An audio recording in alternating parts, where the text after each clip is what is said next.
Well, hello. This is Dr. Molly. Welcome to Human Sexuality. We're so excited to have you on this journey through human sexuality with us. We're going to start with Chapter 1, Sexuality in Perspective. You have a PowerPoint printout on eCourseware. It has places where you can take notes, lines where you can take notes. It's 3 slides per page. You also have an outline of the chapter. I suggest using both of those for your studying. I would get the PowerPoint out to take notes while I was listening to the lecture, so you can actively listen to the lecture. And then the outline always really helps me to kind of see the big picture of the chapter. So I oftentimes think of the slides as being kind of the facts or the trees. And then for me to kind of get the big picture, I kind of think of being able to see the forest through the outline. And so the facts kind of is oftentimes I learn through studying PowerPoint slides, and I kind of get that big picture through studying the outline, the forest and the trees. So I hope that helps you. Make sure that you are listening to this in a way that helps you remember it. So quiz yourself as you're listening, and that will help you a lot on your retention and comprehension for you to be able to do well on the exams. Excellent. So let's get started. So any study of sexuality, we should start by talking about sex and gender, right? So what is sex? Well, sex refers to humans' sexual anatomy and our sexual behavior.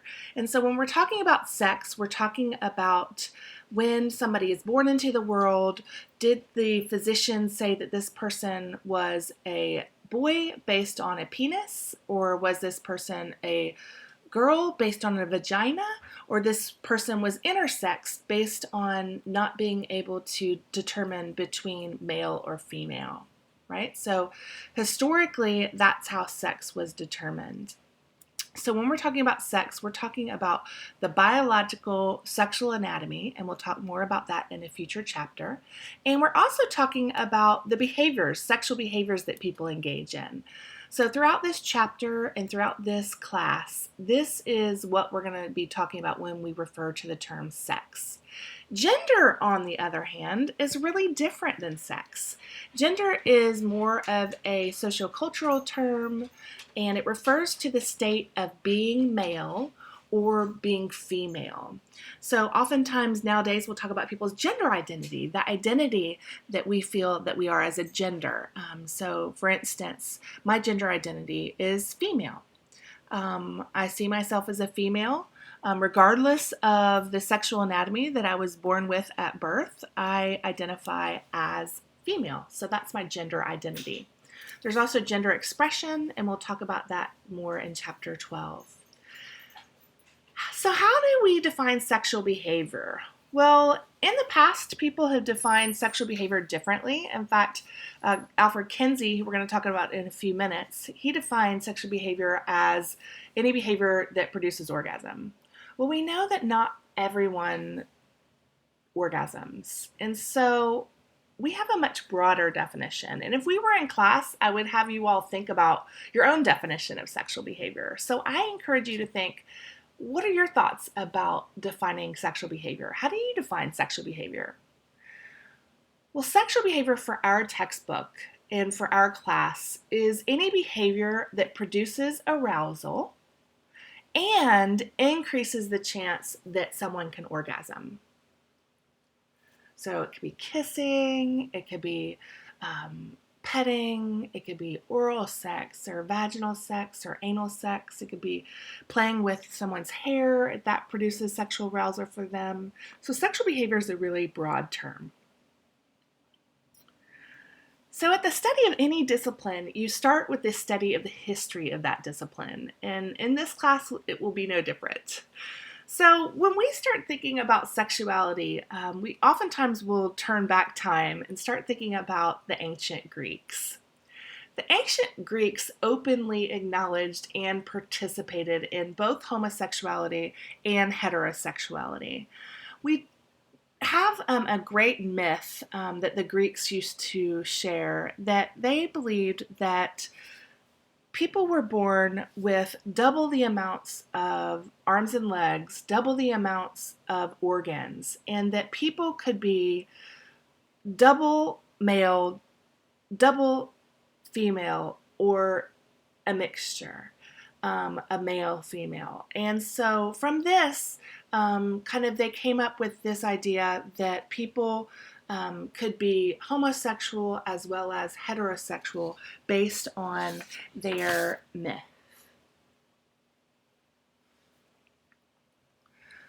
Fifteenth century Christians were much more reserved, as you might imagine.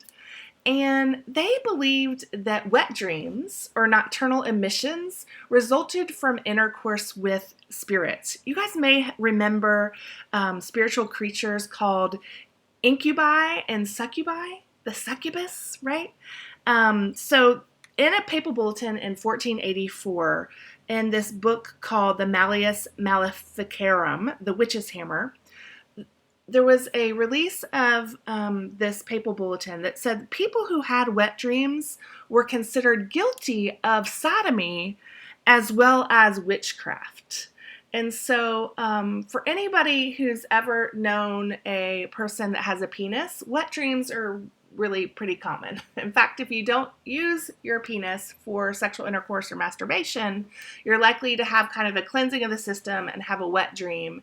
And so according to 15th century Christians, you would have been considered, or the person would have been considered as having had sex with an incubus or a succubus, and would have been possibly found guilty of sodomy as well as witchcraft, right? So thank goodness we don't think that way anymore. In the Hindu faith, they've always stressed sexual pleasure, right? And so you all may have heard of a book that's talked about a lot in the study of sexuality that you could find at the bookstore if you were interested in learning more. What is the name of that book? The Kama Sutra, right? Yes, and the Kama Sutra is mostly about the sexual philosophy of sexuality, and there are some discussions about different positions that are used to engage in sexuality for the ultimate pleasure. And so the Hindu faith has always stressed sexual pleasure. In the Muslim faith, over the centuries, it was believed that sexual intercourse within marriage was one of life's finest pleasures. And according to the great prophet Muhammad, this was the case. The Muslim faith has believed that sexual pleasure among married people is one of life's very finest pleasures. Until about 100 years ago, religion provided most of the information that people had about sexuality. And it wasn't until fairly recently that the study of human sexuality began, just in the last century. People of different religions hold really different understandings of human sexuality, and our religious views often have a really profound impact about our beliefs about human sexuality. So, according to the text, sexual behavior is defined as A, penis and vagina intercourse, B, the behavior that's chiefly associated with reproduction, C, the behavior that produces arousal and increases the chance of orgasm, or D, the sexual activity that's associated with masculine and feminine roles in some way. So according to the text, and the definition of sexual behavior that we're going to use in this class is C, the behavior that produces arousal and increases the chance of orgasm. So like I said, the scientific study of sex began in the 19th century. Major breakthroughs in the scientific understanding of sex came from the research of Alfred Kinsey and Masters and Johnson. So Alfred Kinsey did literally tens of thousands, I think, of interviews, just thousands of interviews with people about their sexuality. Has anyone heard of the Kinsey scale? We're going to talk about that in a few minutes. Yeah, so it's a really interesting scale that was really the first to help us think about sexuality being on a continuum between heterosexual and homosexual, and I'll tell you about that in a minute. Masters and Johnson were two physicians that helped us to understand the sexual response cycle. So in the 20th century, there were also massive surveys of human sexual behavior in the United States. And we got to find out what was happening for people in their sexual behavior behind the closed doors of their homes. That's when we really started trying to find out more about human sexuality. So the scientific study of sexuality is a little bit different than the scientific study in other disciplines, because the scientific study of sexuality is really more of a joint effort by biologists and psychologists and anthropologists and physicians. And so sex researchers, sexologists come from different disciplines. And so I love working with my colleagues in other disciplines to help us understand human sexuality in a more broad way, because we all bring our own discipline, the science of our discipline, and the questions of our discipline, and we're able to look at the same sexual behaviors, the same community events in different ways. And so I love that about the scientific study of human sexuality, is it's not just psychologists. I get to work with my colleagues in sociology and biology and anthropology, and my OBGYN friends to try to help us understand human sexuality in a more broad way. So what are these things? So when we're talking about the study of human sexuality and we're talking about sexuality, oftentimes in history, sexuality was seen as being dangerous, right, for people. And so particularly in long time ago, right, when we think about trying to think about people's sexuality as a potential economic commodity, then these sorts of things might have been used. What are these things called? On the right, we see somebody who has breasts. This is someone who is identified female, and this was circa about 1890, right? And you can see that this person has on a what? A chastity belt, right? And you can see that this one is made of metal, and it's a steel band at the waist, as well as the shield in the front and the shield in the back, and it has a jointed hinge. I am pausing a little bit here because this is one of students' favorite discussions to have in person, and I'm like, oh, I wish we could be in class together so I could hear you all talk about this together. But as we look at this image on the right, you can see that it's adorned with some etching. You can see the back plate has a nice little hole for the anus there. I always like to tell the students, there's like 3 little circular holes there. I don't know about you all, but my feces don't fit nicely through little holes like that. So you can imagine that if the person had to go to the bathroom and the person with a key to unlock this chastity belt wasn't available, that this wouldn't be a very sanitary thing at all. The hinge is 2 metal hinges, so you can imagine if the skin got caught in there, that could also be very uncomfortable, can be very painful. There's also a hole for the urine to go through, right? And then there's the front plate. And there's catches for the lock so that the chastity belt can lock firmly into place. Women's chastity was very heavily protected because it had economic significance. And so sometimes for families, there would be agreements about children marrying so that the parents, the families, could improve in their economic situation, right? And so wealth could be transferred. And so it was really important oftentimes to families that the female's chastity, virginity, was protected. And so sometimes these sorts of devices were used to protect the chastity of daughters. And chastity was so important that on the wedding night, right, there would be clean sheets put on the bed, and there would sometimes be people watching the sexual act to make sure that procreation occurred, that sexual activity occurred, so that they could try to have a child to solidify their union. And it was really important that the female be a virgin. And so there would be people watching. Sometimes people would make noises and cheer at people outside the windows. So we'll talk a little bit more about that in an upcoming chapter. On the left, what do you see there?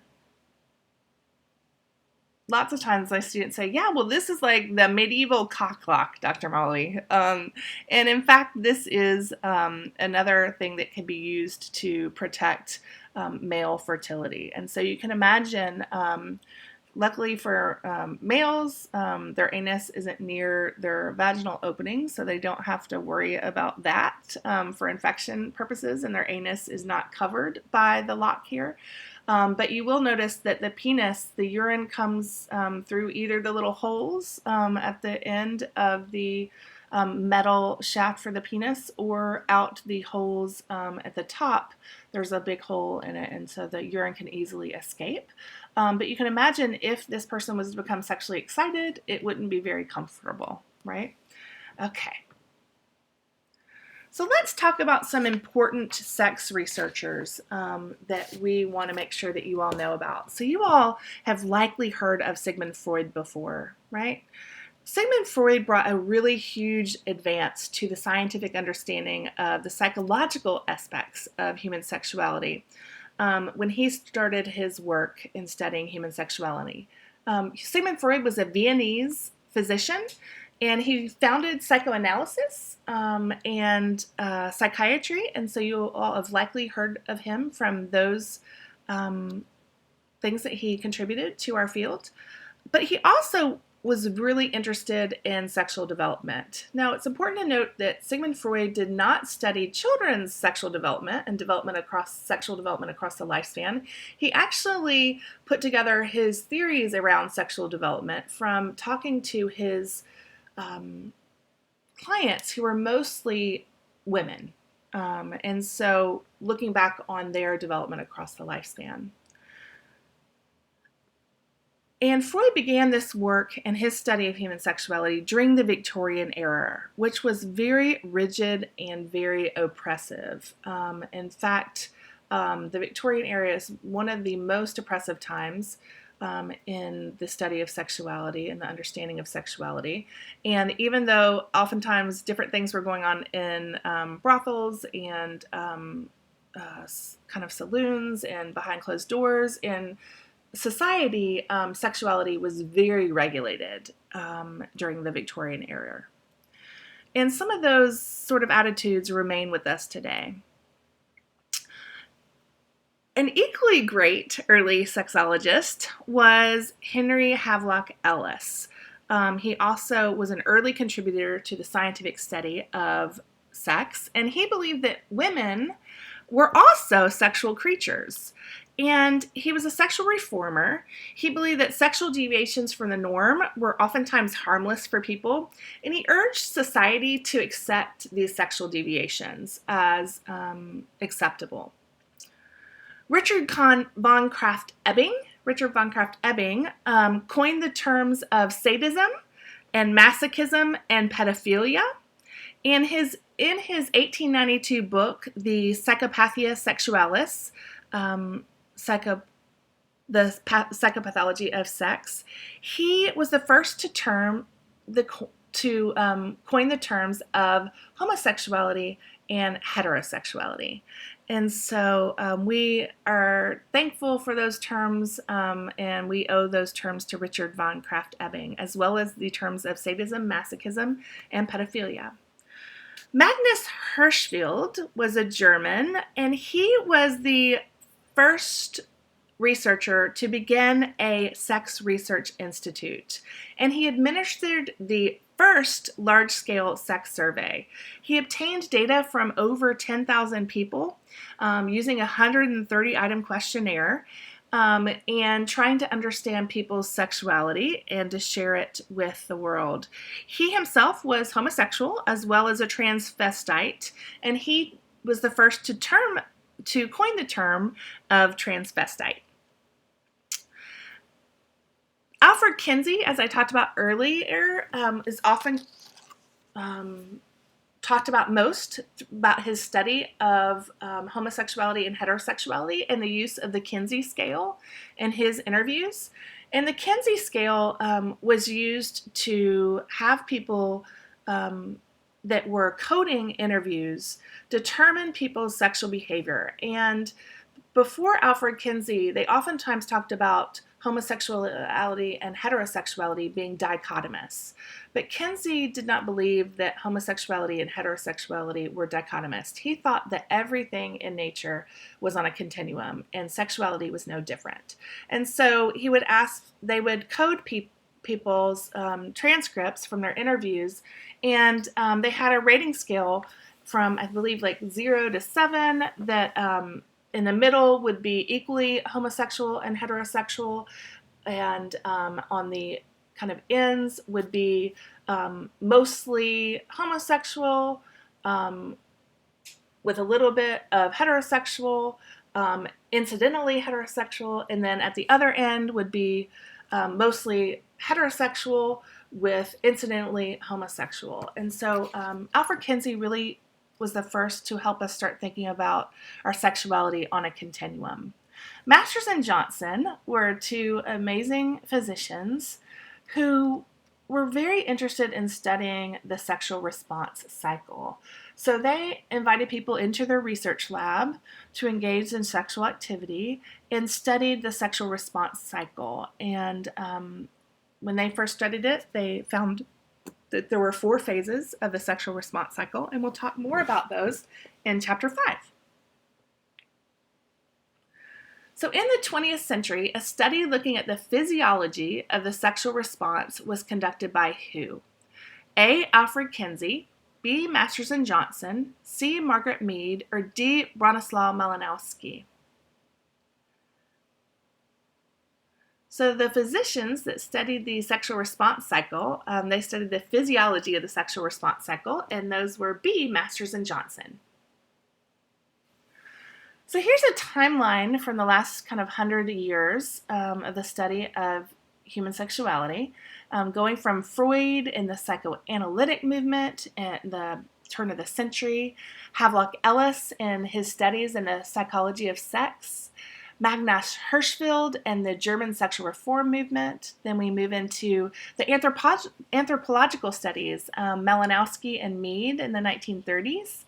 And right before 1940, Kinsey began his survey, and he published Sexual Behavior in the Human Male and Sexual Behavior in the Human Female in the 50s.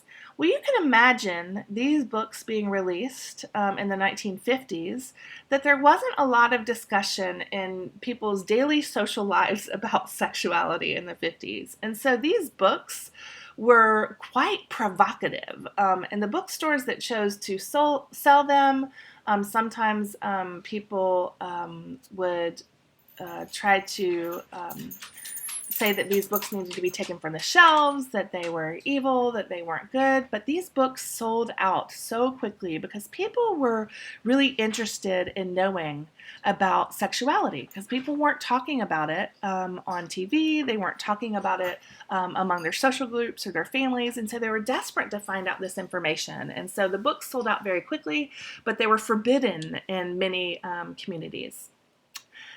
Masters and Johnson in the late 1960s, early 1970s were studying the physiology of the sexual response cycle as well as sexual disorders. John Money started to study the errors in gender differentiation that we often talk about in this class. And then in the mid-1970s, social psychologists and experimental psychologists started to do these big sex research institutes and started doing these big surveys and starting to understand more about people's sexuality. In 1980s, there was an explosion of AIDS-related research because of us desperately trying to understand HIV and how to treat HIV and to stop people from dying. And in 1990s were the first big contemporary sex surveys. And now we have a lot of web-based sex surveys.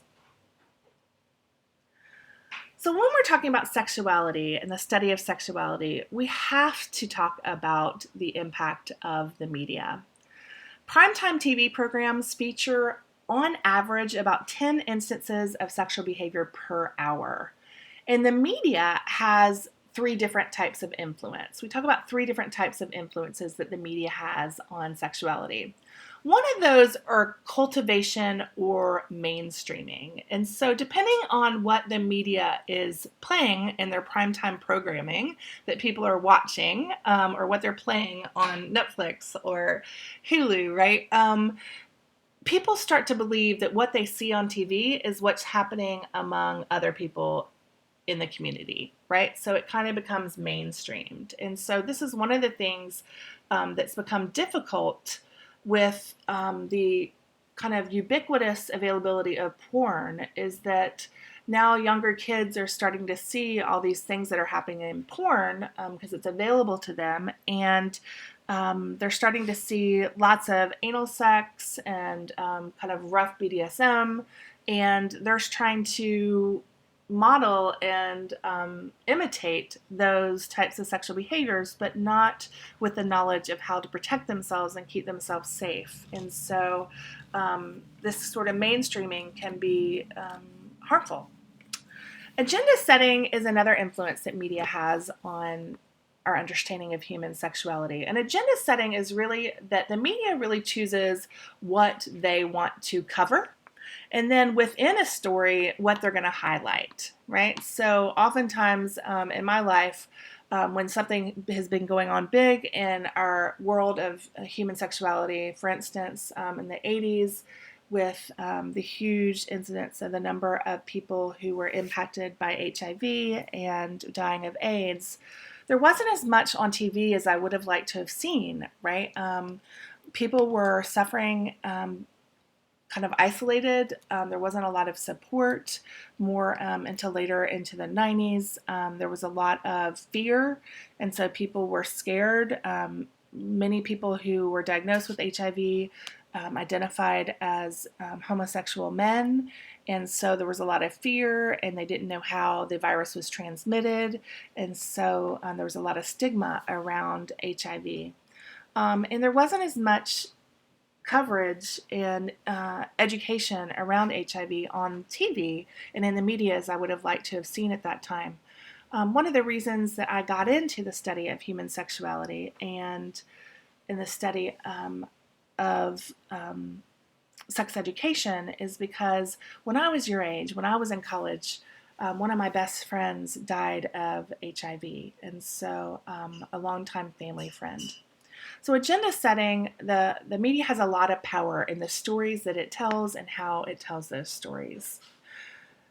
Social learning is another influence that the media has on us, right? And so social learning is really about how a young preteen girl may watch a show and like Housewives of Miami, right? And they see all this sort of sexual dressing and sexual innuendo, and then they start acting that out, right? So they start wearing the clothes that they see on TV of the characters that they like, and they start talking like the characters that they like, and really modeling after those characters.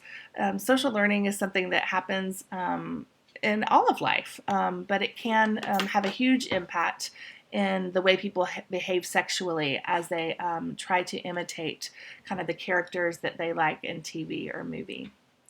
The internet is really the newest, and it's perhaps the most powerful mass media influence.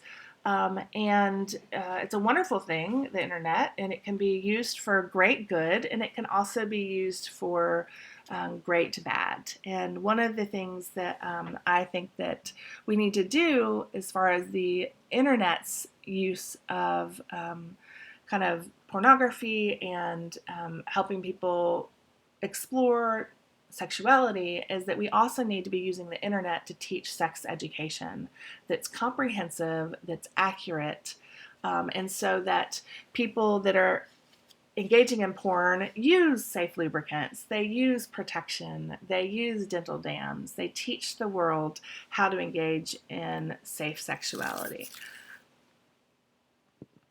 The media's constant stereotypical depiction of good-looking people as being happier and healthier and more successful and living more glamorous lives causes many young viewers to overestimate the importance of physical appearance in real life. Which of the following types of media influence is best described in this example?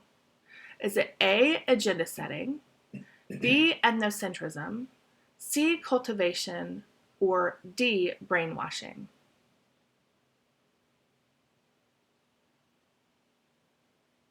It's C, cultivation, right?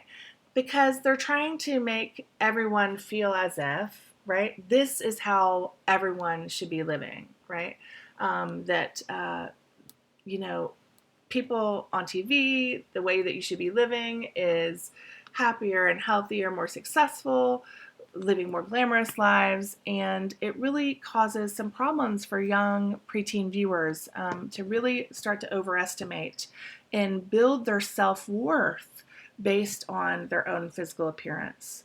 And I don't know about you, but that really bothers me, right? I wish that we could see more people of more shapes and sizes and diverse heritages and many different levels of socioeconomic status on the TV, on movies, so that we could see a more realistic portrayal of life as humans. So let's now switch gears a little bit and talk about the cross-cultural perspectives on human sexuality. And before we start that discussion, I want you to think about the word culture. How would you define culture? If I was in class with you and I said, okay, get out a piece of paper and write down your definition of culture, what would you write?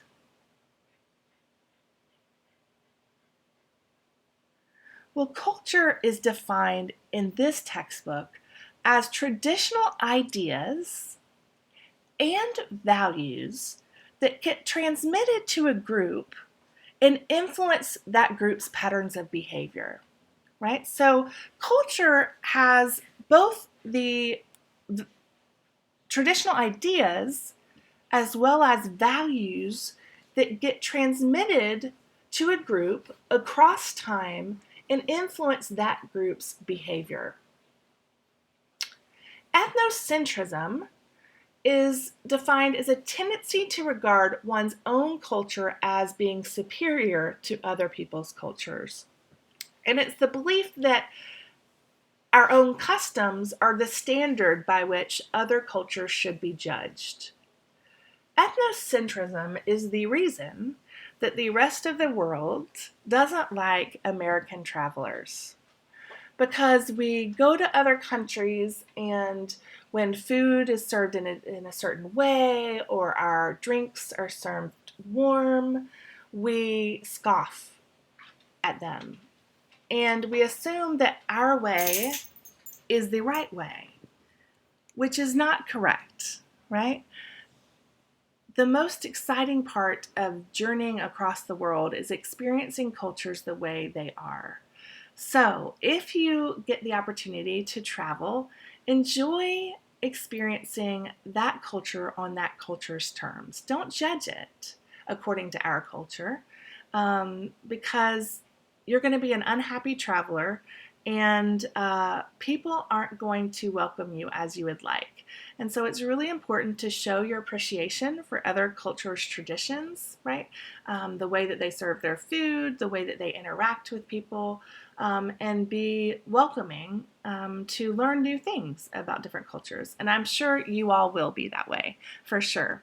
But in my 20s, I loved to travel and did a lot of traveling. And this is a lesson that I had to learn early on, right? Is not to judge other cultures based on the way that we live our life here. So I hope that you'll take that lesson with you. Microaggressions are subtle insults that are directed at people, and they're often done unconsciously. And we're going to talk a lot about microaggressions in this class. It's one of the things that causes harm to our community, and it's oftentimes done without knowing it. And so we have to learn our implicit biases that we have and the things that we may say or we may do that may hurt other people's feelings. And so we're going to be talking a lot about microaggressions. And if you, I oftentimes make mistakes and microaggress against others unintentionally. And the important thing is to pay attention to other people's nonverbals, see if you can see in their face. Sometimes you know you've hurt someone's feelings, and being able to ask, I'm so sorry, what did I say that hurt you or that offended you? I want to try to make that right. One of the big microaggressions that I have done in the past is when I was getting to know people. Maybe I was at a party and I was meeting people and I was really getting along with someone that I just met and I wanted to know more about them, and I would ask them about their significant other. But oftentimes, because I was raised in my youth in a very dichotomous heterosexist culture, I would ask them if they seemed to identify as if their sex seemed to be female. I would assume that they identified as female, and then I would ask them about their potential male partner. Oh, do you have a boyfriend? Right? Tell me about your boyfriend. And that is a potential microaggression, right, for someone who does not identify as female and who does not also identify as heterosexual. And so I learned really quickly that that was something that I did not want to ask. Instead, I asked people about, oh, tell me about your significant other in your life. And sometimes people say, oh, I don't have a significant other, right? Or they may say, my significant other is my dog, right? Let me tell you about my amazing dog, Nellie. And so I learned to kind of change my behavior and apologize when I made microaggressions. And now I try really hard to not make that microaggression, but I still do make them, and you will too. And we're going to talk more about microaggressions in this class. So all societies regulate sexual behavior in some way. When we study sexual behavior across cultures, we realize that cultures vary a lot in how they police sexuality, what behaviors they believe are okay or not okay. And one of the things that we know is that across society there are incest taboos. Regulations that prohibit sexual interaction between blood relatives. And really, those are almost nearly universal. There's also a condemnation of forced sexual relations. The sexual behavior that is kind of comes next in regulation across societies is extramarital sex. Most societies look down upon extramarital sex as well, meaning sex outside of marriage. So different societies respond differently to sexual behaviors. And so what sort of sexual techniques are seen as being okay versus being too risque or being completely prohibited. Masturbation is also seen very differently across societies. Some societies are very accepting of masturbation and see it as a way to learn about your own sexuality before you engage in sexuality with others. Also as being seen as a way that you could satisfy your own sexual needs without needing someone else to do that. But some societies greatly prohibit masturbation and see it as, for some religious cultures, as a sin. And premarital sex is also responded to differently across societies. Some societies believe that premarital sex is a great way to practice sex for your eventual marriage partner. And in some societies, it's greatly regulated, right? Where as you can't get married to a certain partner if you have had premarital sex. And there are still cultures that check people's hymen, and we'll talk about that more when we talk about the chapter on sexual anatomy. The hymen is a piece of tissue that oftentimes will be in a female's vagina that blocks the entrance to the vagina. Extramarital sex, I told you, societies respond differently to, but it's more similar than a lot of other sexual behaviors. Most societies feel that sex outside of marriage is taboo, particularly when the sexual partners did not know that the other person was going to be having sex outside of the marriage. Sex with same-gendered partners is also different across different cultures. Some cultures still are have a difficult time accepting homosexuality or sex among same-gendered partners, and some cultures now are much more open, and some cultures are much more open than ours. And so we've come a long way in accepting homosexuality and protecting the rights of people who choose to get married to people of the same sex. And I have a lot of friends who are my age or older who wanted their whole lives to be able to be legally married. As soon as laws were passed where they could be legally married, they went out and got married. And then I have some friends who wanted their whole lives to be accepted by society so that they could be married, and they have chosen not to get married because they don't feel fully accepted by our society. And so they see it as a kind of action too late in their life, that they fought so hard to be accepted and never felt truly accepted. And even though it is legal to be married, they hear about those laws wanting to be changed in our country, and so they just decide that they don't want to do that. It's too painful for them. Different societies also have different standards of attractiveness. And in fact, the United States and westernized societies are really one of the only society that believes that see thinness as an ideal. Most other societies see kind of figures that are more plump as ideal and more attractive. And why do you think that might be? Yeah, evolutionarily speaking, right? People who are plump are more likely to survive if there is a famine or a bad virus where you can't eat for a while, things like that. And so, evolutionarily speaking, attractiveness would make sense for it would be to have people who are more plump, more curvaceous, to be seen as more attractive. But in our culture, for many years, thinness was an ideal. I would say now it's shifted, right? What would you say is the most attractive figure? How would you describe it? Maybe muscular, maybe larger breasts and larger booty, but really tiny waist, but more muscular than it used to be like when I was young. Which of the following is true with regard to homosexuality? A, it's only found in certain societies. B, same-gender sexual behavior is nearly universal across societies. C, outside the Western world, it tends to be the predominant form of sexual behavior for adults. Or D, attitudes towards homosexuality vary little across cultures. So which is true with regard to homosexuality? Same-gender sexual behavior is nearly universal across societies.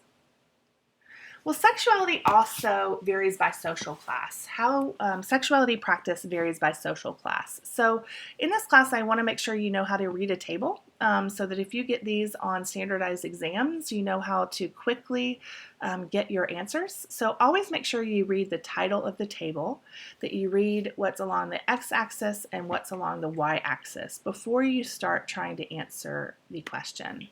So for example, this is table 1.1, social class variations in sexual behavior in the United States. And education is being used as an indicator of social class, right? There's lots of ways that we can put people into different social classes, and education is one of those. So you'll see on the top row, it's less than high school graduates, some college graduates, and graduate degree. And then on the left-hand side, you'll see we have percent who masturbated in the last year, men and women, percent who performed oral sex, men and women, percent of conceptions terminated by adoption, the percent of conceptions terminated by abortion, and the last one is percent who have had 2 or more sexual partners in the last 12 months. So take a second and really look through this table. What do you see? What are 2 things you see from this table right away? I'm going to give you about 20 seconds.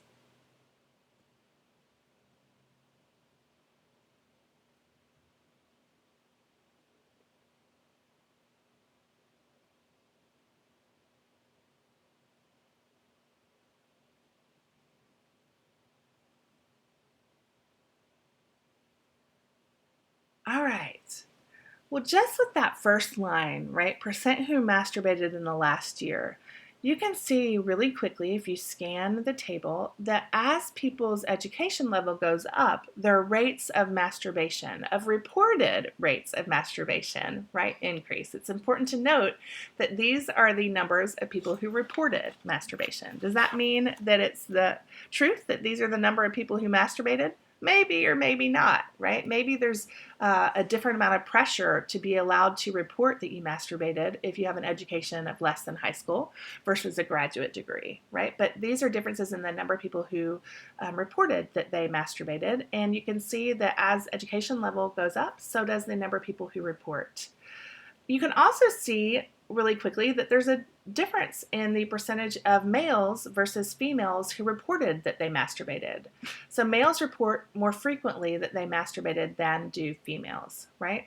And the percent of people who have performed oral sex is greater for males than females and less than high school. And it's almost equivalent by the time that people say that they've received graduate degrees, right? And so for people who have graduate degrees, it's more similar, and it's higher than for people who have less than high school education. But you'll see that males more frequently report having performed oral sex than females on all of the educational levels. How about the percent of conceptions that are terminated by abortion? Yeah, it goes up as the people who are studied have higher levels of education. And so for people who have graduate degrees, there's a 14% report of having terminated conception by abortion, whereas people with less than a high school degree report 5% have had an abortion. Why do you think that is? What might be the difference? The people with less than high school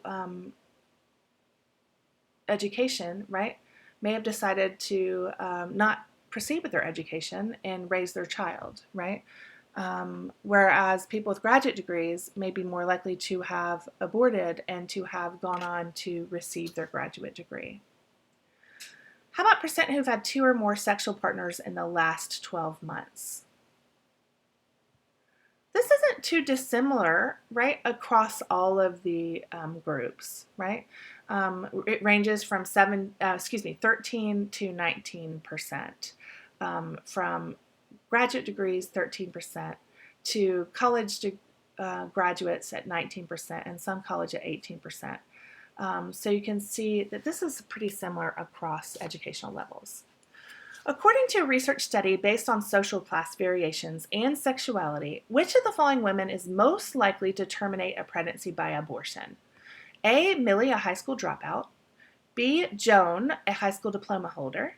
C. Sandra, a college sophomore. Or D. Kelly, a master's degree holder. Which one? Who's most likely to terminate a pregnancy by abortion? It's D. Kelly, a master's degree holder. All right, so now let's look a little bit about variations in sexual behaviors among ethnic groups.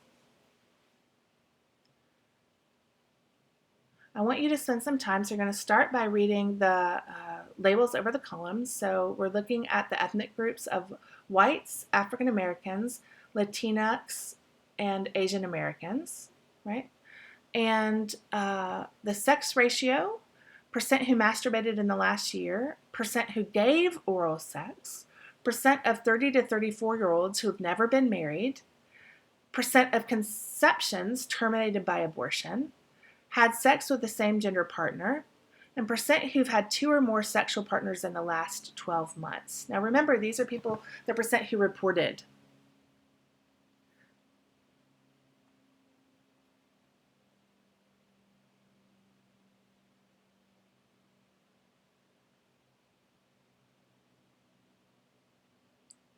So I'm going to give you about 45 seconds to really look at this table, and I want you to think of some things that you notice right away.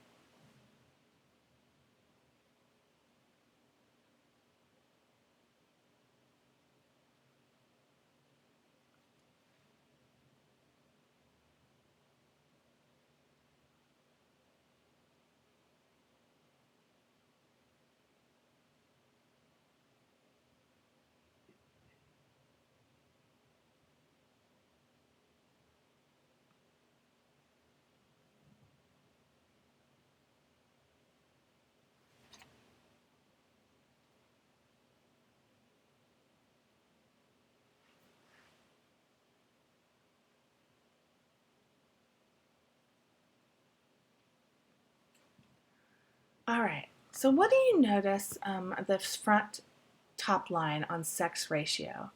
So sex ratio is the number of males per 100 females in the age range of 30 to 34 years of age.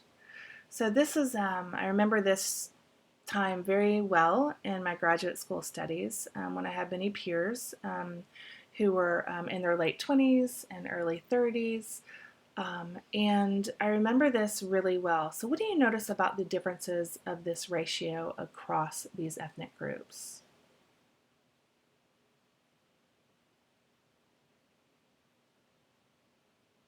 Yeah, so African Americans have a much smaller ratio, right? And 84 males per 100 females in the age ranges of 30 to 34 years old. Why do you think that is?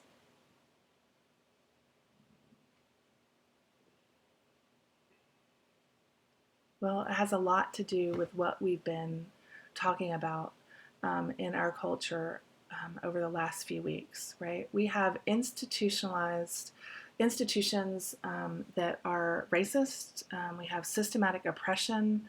We have many young black men not making it into their 30s and 40s due to dying by homicide, right? By being incarcerated.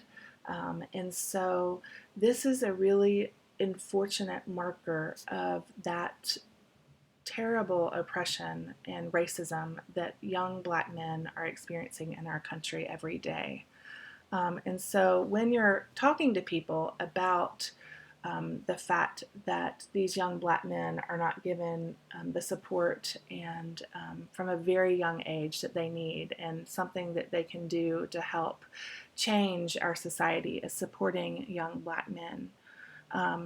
I had a number of females, black females, who were very close to me in graduate school, who I remember them talking about frequently, and a number of them still unmarried, saying, you know, it was really hard for them to find other black men in academia, that they had similar kind of lives, similar goals and professional experiences, and I remember them talking about how difficult that was for them, and that for their brothers, for their cousins, that they were working really hard to try to help them get to a point where they could also be able to go into academia, to be able to go to college, to be able to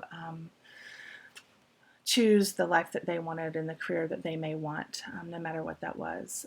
But I just wanted to make sure that we call attention to this statistic, because I think it really helps us understand where we are today, and the anger and the hurt, and that we really need to create social change. And so I'm hoping that we're going right now through a massive earthquake that is going to shake our foundation of our country and the way that we respect and support one another to the core, so that everyone's lives can be appreciated, that people can all have the resources that they need. We live in, that we can live in an equitable society where everybody can get all that they want and all that they need from this world, and that they feel respected and cared for. All right, so the next line we have percent who masturbated in the last year. What do you notice as far as ethnic group differences here?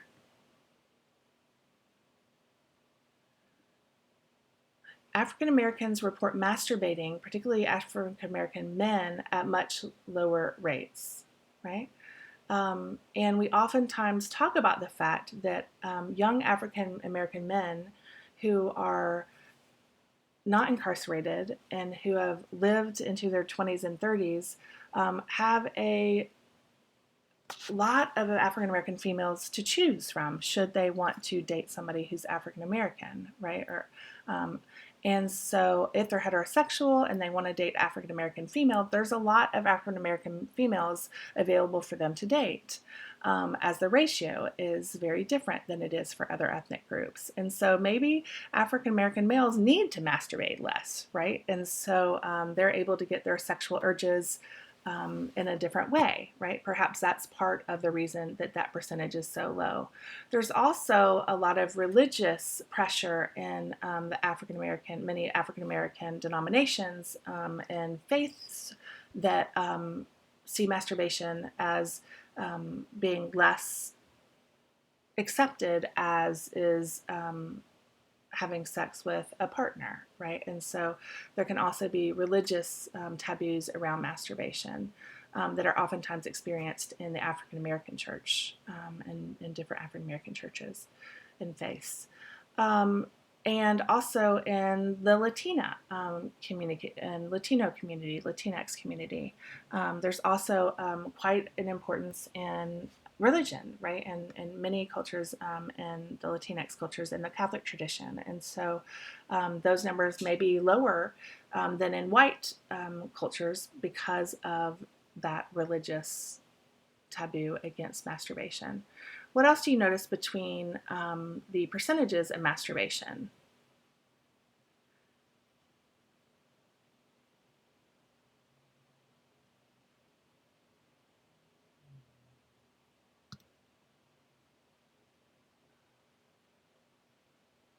So you'll notice that for Latinx females, it's much lower than it is for males, right? So that it's much less accepted for females to be sexual, kind of in coupleships in the Latina Hispanic culture. And so you can see that there. I have a dear friend when I lived in South America, Central America, that I spent time in Belize and Honduras when I was in my 20s. And I had a dear friend who was married at the time, and she had a whole lot of pressure because she was very unhappy in her marriage. Her spouse was engaging in a lot of extramarital affairs and practicing a lot of infidelity, and her whole family and her community and her religious community all knew that, and they accepted it. There was a lot of machismo in their culture, and it was accepted that her husband could engage in these sort of extramarital affairs. She was extremely unhappy, and she wanted to leave her husband and get a divorce, and she was no one would allow her to do so. And then she ended up over years falling in love with someone who treated her so nicely and kindly, and she was absolutely shunned from her culture. She was thrown out of her religious community, and she had to fight to be able to see her children, and there was a lot of pressure for her not to engage in sexual relations outside of the marriage, even though it was very accepted for him to. So you can see this big difference in just the percentage of masturbation in the people who were Latino or Latina that reported that they masturbated. Okay, how about, what do you see in the percent who gave oral sex? It's also higher among reporting in white and Hispanic communities than it is in African American community. In the people that were asked in this study, right? What do you notice about the percent of people who have never been married? Much higher for African Americans than it is for the other ethnic groups, right? How about the percent of conceptions terminated by abortion? Higher for Asian Americans, right? And for many years, there was the one-child law and now two-child law in China. It's important to note that not all Asian Americans are Chinese, right? When we use this term in research, Asian American, I like to say this is an extremely messy variable because the Asian countries all have very different cultures, and so combining all the Asian people into one variable does not make sense. People from Vietnam are very different from people from Thailand, that are very different from people from China, very different from people from Japan. And so, but because the number of people from Asian countries is lower in our country, oftentimes these groups are combined together, but it's a very, very messy variable. And so I want you to know that when we say Asian American, that is a very diverse group of people. Really important. All right. Had sex with the same gender partner. You see this being reported more frequently among males than females, and more frequently among white people than other ethnic groups. And percent who've had 2 or more sexual partners in the last 12 months. This is reported most frequently among male African American people, individuals, and least commonly reported among white women and Latino women. So I hope this gave you some thought, right, and helping you think about ethnic group differences of reporting of different sexual behaviors. I think it's just always really important to remember these are self-report. And there can be all sorts of pressures about why you may not want to say you've engaged in masturbation, or that you've had sex with the same gender partner, right? Or that you've had an abortion. And so it's always important to remember when we're reporting on sexual behaviors that this is what people are willing to tell us that they engaged in. So what's some of the significance of these cross-cultural studies? Well, I hope that you take away from this kind of discussion about cross-cultural variations that there's a huge variation in human sexual behavior. And it helps you to kind of place your own personal standards and your own personal sexual behavior in some sort of perspective by sort of looking through these numbers, thinking about your own sexual behavior in relation to the cross-cultural studies that we've seen so far. And I hope it also provides evidence concerning the importance of culture and the importance of learning in the shaping of our sexual behavior. We are a product of the world that we live in, right? The cultures that we are a part of, we're a product of them. We learn from the people that we're around, from the experiences that we have. And so I hope that the importance of culture has really come out for you through the last few slides. I also want to tell you about 2 anthropological studies that I find really interesting from the mid-60s and early 70s. John Cowan Messinger in the mid-1960s went to go visit. He's an anthropologist, and so he went to go live among a community in a community in England, a rural community named Bog. Bog is a small, really secluded community in Ireland, and when he went to go visit and started studying about this community's sexual behavior, he realized that they did not have the same sort of sexual acceptance as other communities that he had studied. And in fact, Bog is this small island off the coast of Ireland, and he called it the most naive and sexually repressive society in the world that he had ever seen at the time as an anthropologist. At that time in the mid-60s, and I'm sure it's not this conservative today, so let's remember this is in the mid-1960s, the people who lived on the island abhorred nudity. The adults that lived on the island, they only washed the parts of their body that extended beyond their clothing. And even marital partners would keep their underclothes on during sexual activity. Premarital sex was virtually unknown, as was female orgasms. Like, females did not report having orgasms. The husbands invariably initiated sex. Foreplay was just limited to kissing and rough fondling of the buttocks. And the male on top position, the missionary position, was the only sexual position that was used in that culture. The male individuals who lived in the society orgasmed really quickly, and they reported immediately falling asleep. And they believed that intercourse was really hard on their health, and they wouldn't engage in sex the night before an energy-demanding task.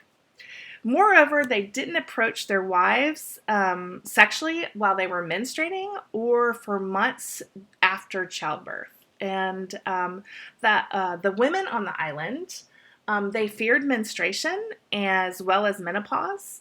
And really, they believed that when women entered into menopause, that it could produce a mental disorder. And some of the women who went through menopause would retire from their life in about their mid-40s. And a few even committed themselves to bed until death that came years and years later. Sex education was virtually non-existent in the culture. And parents really just trusted that after their two people got married, their kids, that nature would just take its course. So it was a really repressed, naive community, right? So this is Innisbog, a small island off the coast of Ireland. And thanks to John Cowan Messenger, we got to learn a little bit about how they perceived human sexuality. Now, this is in contrast to Donald Marshall's study of Mangaea, an island in the South Pacific Ocean, where sex existed both for pleasure as well as procreation, and it really was a principal area of interest and activity. And so I think in about 1971, in the early 70s, Donald Marshall is an anthropologist and went to go study Mangaea. In Mangaea, the Mangaean boy would first hear about menstruation at about the age of 7 and would start to masturbate himself by about the age of 8 or 9. At the age of 13, he underwent a ceremony, a superincision ritual, where a slit was made on the top of the penis along its entire length, and the person who performed the surgery would give him explicit sexual instruction. About 2 weeks after the young male went through the surgery, the boy had intercourse with an experienced woman who provided him with practice in various sexual acts using different positions, and she specifically trained him in sexual restraint so that he could simultaneously have orgasms with his sexual partners. Sounds quite different, huh? Than Innisbog. The young Mangaean girl also received similar expert instruction, and she would typically have 3 or 4 successive boyfriends between the ages of about 13 to 20. Mangaean parents encouraged their daughters to have sexual experiences with several men so that they could find a marriage partner who was congenial to them sexually. Boys during this time aggressively sought out girls. They typically have coitus every single night. And the average boy could have 10 or more girlfriends before marriage.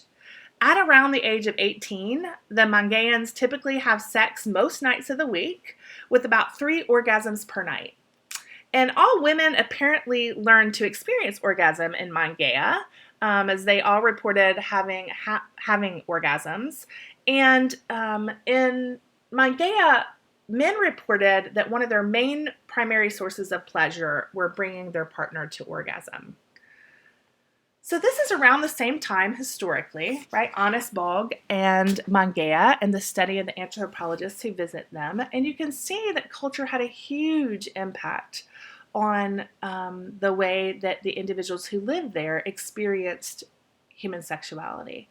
So I hope that you will remember these two cultures and as a way of remembering how our culture greatly impacts the way that we think about sex in the way that we engage in sexual behavior. So let's switch gears and talk for a second about cross-species perspectives on sexuality. Well, masturbation is found among many species of mammals. I remember when I was a little girl and lived in Cincinnati, Ohio, I loved going to the zoo. Oh my gosh, I absolutely loved the zoo. And I remember for a while that our primate exhibit was closed, and we weren't able to go see the apes because I loved sitting and watching the apes. They would just make me laugh, and they were just so human-like in so many ways. And I was really interested in studying behavior even back then. And it's because we weren't allowed to go see the apes because the main male ape, kind of the alpha male ape, had started masturbating. And when he would get mad at the people who would laugh at him, the humans that were watching him and would start laughing at him and picking on him, he would throw his semen at the people watching him. And so they had to close the zoo for a while because the apes, when the people would be watching them and like laughing at them, would throw their ejaculate at the people. And so masturbation can be found among many species of mammals. Also, same gender behavior is found in many species. It's important to know, in fact, some people will talk about the male penguins being perhaps the cutest animals in the world because of this sort of same gender behavior and their watching of the baby eggs, of the baby penguin eggs and taking care of the penguins. So same gender behavior is found in lots of different species. Sexual signaling is also found in other species. So when we talk about sexual signaling, we talk about trying to signal to another individual that you're interested in sexual activity, kind of flirting, so to speak. And so we can see flirting in humans by just going to any bar, right? So I oftentimes think, I'm going to assign my human sexuality students to go to their local favorite bar or restaurant and write notes. We can't do this right now, right? But write notes on what does flirting look like, right? Because it looks different than it looked like when I was in college. Very different, right? Now we can be talking forever. But I just think it's interesting. Well, even birds do that, right? So when we think about sexual signaling, if you've never seen the peacock dance, the male peacock dance, you need to YouTube male peacock dance because they are absolutely gorgeous. And they do this elaborate dance to try to woo a female peacock to mate with them. And so sexual signaling can be quite elaborate. Sexual behavior in humans is much more controlled by the brain than it is just by our instincts. And so we like to talk about there being a human uniqueness to our sexual behavior. So sexual behavior in lower species is much more instinctively controlled, and it's much more controlled by the brain in higher species. And so we often talk about like dogs being in heat, right? Which is correlates with their time of estrus, their time of menstruation. And so when dogs are in heat, right, all the dogs in the neighborhood are howling and try to get to the female dog who is fertile at that time. And whereas in humans, the biggest sex organ is the what? What's humans' biggest sex organ? Our most important sex organ? Although our culture might try to convince us that it is the penis, it is in fact not the penis. It is in fact the human brain. The human brain is our biggest sex organ. Across species, also, different animals use sex for non-sexual uses. And so animals sometimes use sexual behavior for non-sexual purposes, like moving up the power chain of command. And so they may use it for power. They may use it for kind of getting more prestige in their group. And so sex can be used for non-sexual purposes among animals. We know it oftentimes is among humans as well. There's lots of reasons people engage in sex that have nothing to do with procreation. Sometimes it's for power dynamics, sometimes it's to get a job, sometimes it's to do less work, sometimes it's to make someone else jealous, sometimes it's to express care for someone. So there's lots of reasons people engage in sex, and animals also engage in sex for non-sexual purposes. So before we end this chapter, I want to talk to you about the sexual health perspective. So sexual health is a state of physical, emotional, mental, and social well-being in relation to one's sexuality. So when we talk about sexual health, it's not just about like going to the doctor health, right? It's not just about your physical health. Sexual health is much broader. When we're talking about sexual health, we are talking about physical health, but we're also talking about emotional health, one's mental health, as well as one's social well-being. And this is really important when we study sexuality. For sexual health to be attained and for it to be maintained across time, the sexual rights of all people have to be respected, it has to be protected, and fulfilled. And so when we're talking about sexual health, we're talking about physical, emotional, mental, and social well-being for all people that's respected, that it's protected and fulfilled, so that sexual health can be attained and maintained. We also talk about positive and negative social health. And so when we talk about positive social health, we're talking about kind of the things that people are able to do, right? So we like to think about like being able to engage with the person sexually who I'm attracted to, right? So if I'm attracted to a same-sex partner, that I'm able to, in my culture, feel open and accepted to engage in that sexual behavior without fear of retaliation or fear of being stigmatized. And so having positive sexual health means that there's social acceptance, that I'm healthy, right? That I am psychologically healthy, and that I'm able to engage in the types of sexual behavior with the people that I want to, when I want to, and that it's accepted both by me as well as the society that I live in.